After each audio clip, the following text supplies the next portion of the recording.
നമസ്തേ, ജ്യോതിഷജാലകം ചാനലിലേക്ക് സ്വാഗതം. ആരെയും ചതിക്കാത്ത നക്ഷത്രക്കാർ.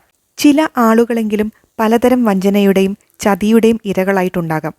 എന്നാൽ ചില നക്ഷത്രക്കാരുണ്ട്, ഇവർക്ക് ആരെയും വഞ്ചിക്കാൻ കഴിയില്ല. ചതിയും വഞ്ചനയും എല്ലാം കാണിക്കുന്നവർ പലരുമുണ്ട്. അങ്ങനെയുള്ള ചില നക്ഷത്രക്കാരുമുണ്ട്.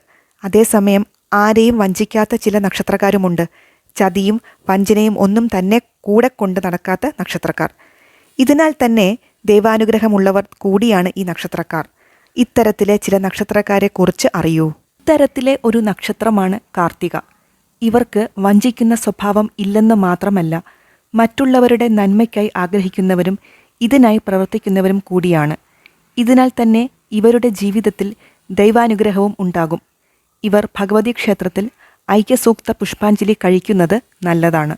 മകയിരം നക്ഷത്രക്കാരും ഇതേ രീതിയിൽ പെടുന്നവരാണ്. മറ്റുള്ളവരെ വഞ്ചിക്കാത്ത ആളുകളാണ് ഇവർ. ഇവർക്ക് വീട്ടിൽ നിന്നും മാറി നിൽക്കേണ്ട അവസ്ഥയുണ്ടായിട്ടുണ്ടെങ്കിലും ഇതു മാറും.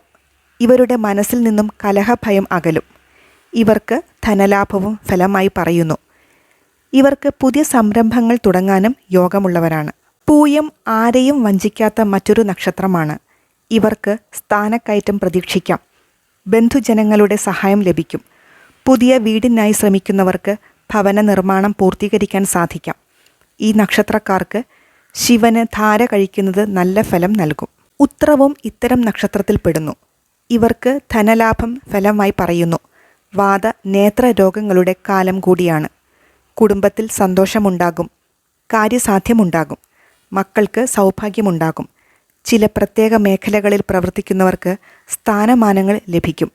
വിവാഹാലോചനകൾ നടക്കുന്നവർക്ക് ഇത് നടക്കാൻ സാധ്യതയുണ്ട്. ഗണപതി ഹോമം നടത്തുന്നത് നല്ലതാണ്.